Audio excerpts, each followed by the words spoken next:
When you were a little person, if you grew up the way that I did, you probably longed for connection with somebody who was healthy, who was interested in you, and could kind of care for you. And one way we do that with children is to read them bedtime stories and stories in general. So I'm going to read two stories today. I'm going to read Harold and the Purple Crayon, which is a personal favorite of mine. And I also love this one too, but it's my son's favorite, which is The Little Blue Truck. So if you struggle with maybe a little bit of anxiety at night, or if you don't really feel connected, this is a good video to pop on and see if it can kind of soothe you and maybe put you to sleep a little bit, or just help you feel connected with yourself. So here goes. So this one's a favorite of mine. This is Harold and the Purple Crayon. You ready? Okay. By Crockett Johnson. One evening, after thinking it over for some time, Harold decided to go for a walk in the moonlight. There wasn't any moon, and Harold needed a moon for a walk in the moonlight, and he needed something to walk on. Wow. He made a long straight path so he wouldn't get lost. Harold's really good at perspective. I can't do that. And he set off for his walk, taking his big purple crayon with him. But he didn't seem to be getting anywhere on the long straight path. So he left the path for a shortcut across the field, and the moon went with him. Do you ever notice that the moon follows you? The shortcut led right to where Harold thought a forest ought to be. He didn't want to get lost in the woods, so he made a very small forest with just one tree in it. It turned out to be an apple tree. The apples would be very tasty, Harold thought, when they got red. Whoa! So he put a frightening... Wait a minute, did we skip a part here? No, we're just jumping into the monsters. So he put a frightening dragon under the tree to guard the apples. Oh, that's why. It was a terribly frightening dragon. No one's going to take them apples. It even frightened Harold, so he backed away. His hands holding the purple crayon shook. It was exciting. Suddenly, he realized what was happening. But by then, Harold was over his head in an ocean. He came up thinking fast, and in no time he was climbing aboard a trim little boat. He quickly set sail, and the moon sailed along with him. There's that moon following again. After he had sailed long enough, Harold made land without much trouble. He's got the crayon. He stepped ashore on the beach, wondering where he was. The sandy beach reminded Harold of picnics, and the thought of picnics made him hungry. So he laid out a nice, simple picnic lunch. Wow. There was nothing but pie, but there were all 9 kinds of pie that Harold liked best. When Harold finished his picnic, there was quite a lot left. He hated to see so much delicious pie go to waste. I would feel that way too. And so Harold left a very hungry moose and a deserving porcupine to finish it up. That's what I would do. And off he went, looking for a hill to climb to see where he was. Harold knew that the higher up he went, the farther he could see. So he decided to make a hill into a mountain. Why not? If he went high enough, he thought, he could see the window of his bedroom. That'd be cool. He was tired, and he felt he ought to be getting to bed. He hoped he could see his bedroom window from the top of the mountain. But as he looked down over the other side, he slipped. And there wasn't anything on the other side of the mountain. He hadn't drawn that yet. He was falling in thin air. But luckily, he kept his wits and his purple crayon, and he made a balloon, and he grabbed onto it, and he made a basket under the balloon big enough to stand in. Smooth. He had a fine view of the balloons, but he couldn't see his window. He couldn't even see his house. So he made a house with windows, and he landed the balloon on the grass in the front yard. None of the windows was his window. He tried to think where his window ought to be. So he made some more windows. He made a big building full of windows. This is the part that gets me. He made lots of buildings full of windows. He made a whole city full of windows. Wow, he's really good at drawing. But none of the windows was his window. He couldn't think where it might be. He decided to ask a policeman.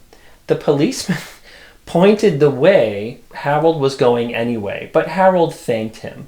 That police officer looks a little bit sketch to me. He's all angular, or electric or something. Anyway, and he walked along with the moon, wishing he was in his room and in his bed. Then suddenly Harold remembered.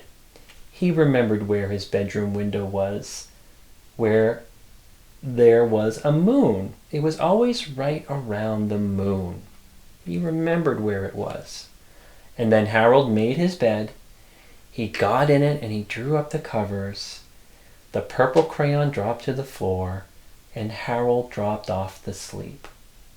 I love that book. He went on an adventure. So, this is actually my son's favorite book. This is The Little Blue Truck. Horn went beep. Engine purred. Friendliest sounds you've ever heard. It's the little blue truck. It's fall. Got some birds. Little blue truck came down the road. Beep, said Blue to a big green toad. Can you find the toad? Toad said croak and winked an eye when the little blue truck went rolling by. He's at a toad crossing. Sheep said baa. Cow said moo. Oink, said Piggy. Beep, said Blue. Cluck, said a chicken, and her chick said peep. Ma, said a goat. Blue said beep. Ma. I said ma. That was a very Boston ma. Ma. That's how goats sound. Neigh, said a horse. Quack, said a duck. Beep, said the friendly little blue truck. It's raining. Honk, yelled a dumb truck coming through. I've big important things to do. He sounds bossy. That was intrusive. I haven't got time to pass the day with every duck along the way. Man, it's dramatic. Vroom went the dumb truck around a curve. He saw a puddle and he tried to swerve. Into the mud rolled a big fat truck. We don't like that word. And his big important wheels got stuck. Raining, mud, big truck is stuck. His heavy-duty dump truck tires were sunk down deep in the muck and the mire. Honk, cried the dump as he sounded scared, but nobody heard or nobody cared. Now we feel bad for the truck, don't we? Then, into the mud, bump, bump, bump, came the little blue truck to help the dump. Little Blue pushed with all his might. I wonder if the blue truck might be a little bit codependent or has a rescue fantasy or something like that. Now, Blue and the dump were both stuck tight. Oh no, it's just like a bad relationship when we rescue people. Help, help, help, cried the little blue truck. Beep, beep, beep, I'm stuck, I'm stuck. Everybody heard that beep, beep, beep. The cow came running with the pig and the sheep. His friends are showing up for him. They're going to rescue him from trying to rescue the truck. Anyway. Up at a gallop ran the big brown horse. Goat jumped over the fence, of course. Then came flapping with the chick and the duck. Everybody pushed the little blue truck. Head to head and rump to rump, they all pushed Blue, who pushed the dump.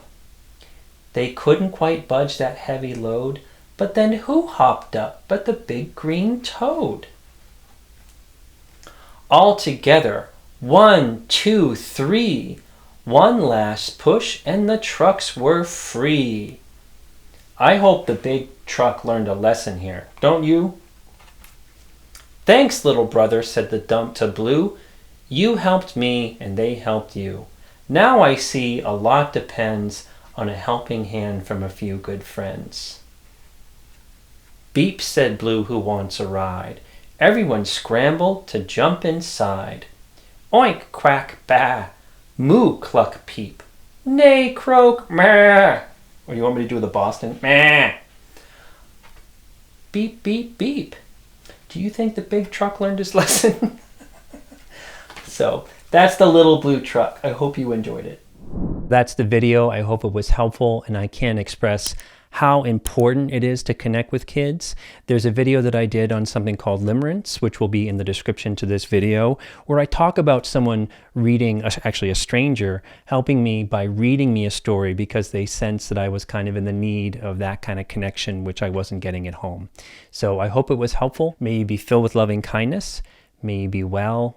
May you be peaceful and at ease, and may you be joyous. And I will see you next time.